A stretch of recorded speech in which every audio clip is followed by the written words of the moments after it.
The Holocaust, a time of unimaginable suffering under Nazi tyranny, is one of history's worst tragedies. While the Holocaust affected millions, the situation of women in Nazi concentration camps deserves our attention. Women who faced unspeakable horrors in the Nazi concentration camps were considered nothing and treated like beasts. The Holocaust was the most tragic experience imaginable for a woman. But if you know the story what really happened, then you can hardly believe it.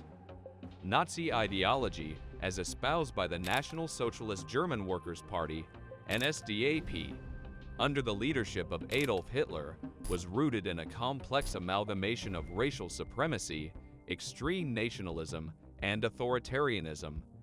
Central to this ideology was the belief in Aryan racial superiority, which held that the Aryan race was inherently superior to all others. This notion guided many of the policies enacted by the Nazi regime during its rule. Nazi ideology was deeply misogynistic and perpetuated discriminatory beliefs about the role and status of women.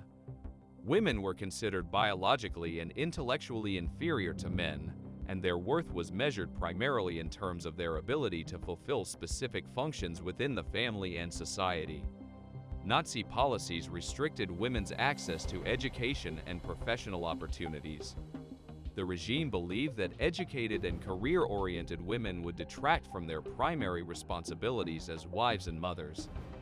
Educational options were limited, and women were actively discouraged from pursuing advanced degrees or careers. The Nazis idealized women as mothers of the nation and emphasized their role as homemakers and childbearers. This perspective was enshrined in various policies and propaganda campaigns that promoted the virtues of motherhood and domesticity. Women were expected to create a nurturing environment within the home and raise healthy, racially pure Aryan children. Women were viewed as crucial to the survival and expansion of the Aryan race. The Nazi regime enacted policies to encourage racially pure women to marry and have children. Motherhood was celebrated as a patriotic duty, with mothers of multiple children receiving medals and awards. The Nazi Party promoted the kinder, Kirk ideology, emphasizing that women's primary roles were to bear children, kinder, manage the household, Kutch, and attend to religious and moral matters, Kirk. This doctrine was aimed at marginalizing women's involvement in the public sphere and reinforcing their subservience within the private realm. Nazi propaganda machinery was instrumental in shaping societal perceptions of women's roles.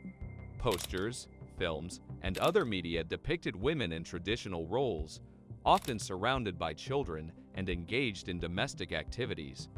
These images were intended to reinforce the idea that a woman's fulfillment could only be achieved through adherence to these prescribed roles.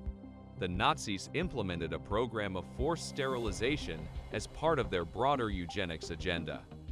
This program aimed to eliminate individuals deemed unfit for reproduction based on criteria such as physical or mental disabilities, hereditary diseases, and perceived racial impurity. The law for the prevention of hereditarily diseased offspring, passed in 1933, provided a legal framework for the forced sterilization of those considered genetically undesirable. Women were disproportionately affected by the forced sterilization program. The Nazi regime believed that women played a critical role in perpetuating the Aryan race and therefore sought to control their reproductive capacities. Women who were considered unfit were subjected to coerced sterilization surgeries, often without their informed consent or understanding of the irreversible consequences. The forced sterilization program targeted a wide range of individuals, including those with disabilities, mental illnesses, epilepsy, and other perceived hereditary conditions. Many women were subjected to sterilization procedures against their will, as medical professionals were required to report cases that met the criteria outlined by the law. The program's implementation was widespread, resulting in the sterilization of thousands of individuals. The Nazis enacted marriage laws designed to promote racial purity. Individuals seeking to marry were required to undergo medical examinations to determine their genetic fitness. Marriages between Aryans and individuals deemed racially inferior were prohibited. The Lebensborn program was established to promote Aryan reproduction. Unmarried women of Aryan background were encouraged to have children with racially pure SS officers. The program provided support for these mothers and their children, furthering the regime's agenda of propagating the Aryan race. At the same time, the Nazi regime incentivized families with desirable traits to have multiple children. Mothers who bore several children were often celebrated and rewarded, as their contributions were seen as advancing the Aryan cause.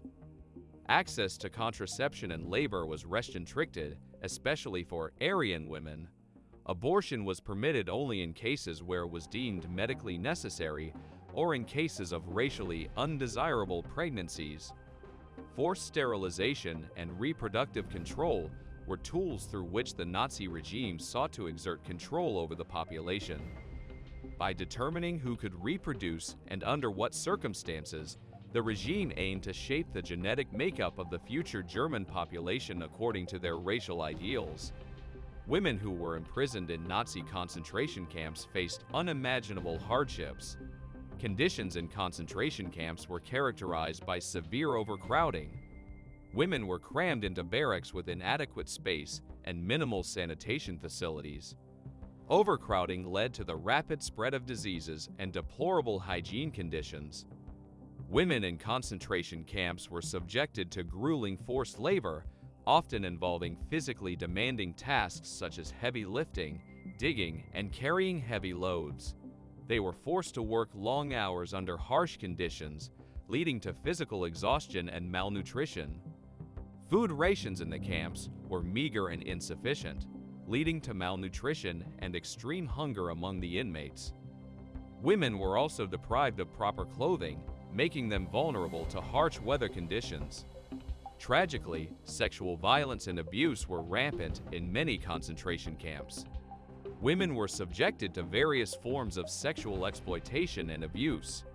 Female prisoners were often vulnerable to sexual assault by guards, camp administrators, and even fellow inmates.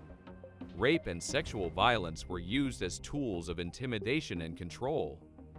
Under the Night and Fog Decree, women who were arrested for resistance activities were often sent to concentration camps without their families being informed of their whereabouts. This added an additional layer of fear and isolation to their experiences. In some camps, women were subjected to horrific medical experiments that included sexual mutilation, sterilization, and other forms of reproductive experimentation. These experiments caused immense physical and psychological suffering. The sexual violence and abuse inflicted upon women in concentration camps left deep psychological scars that lasted long after their liberation. Survivors often grappled with feelings of shame, guilt, and emotional distress due to the traumatic experiences they endured. For decades, many survivors remained silent about the sexual violence they experienced in concentration camps due to societal stigma and the painful memories associated with the trauma. This silence made it difficult for the world to fully comprehend the extent of the suffering endured by women during the Holocaust. By acknowledging the atrocities committed against women and the resilience they displayed, we honor their memory and those who survived. If you enjoyed this video, don't forget to like and subscribe to stay tuned for more fascinating content. We're here to feed your curiosity and ignite your passion for learning. Until next time, keep exploring, keep questioning, and keep expanding your horizons. Thanks for watching. See you next time.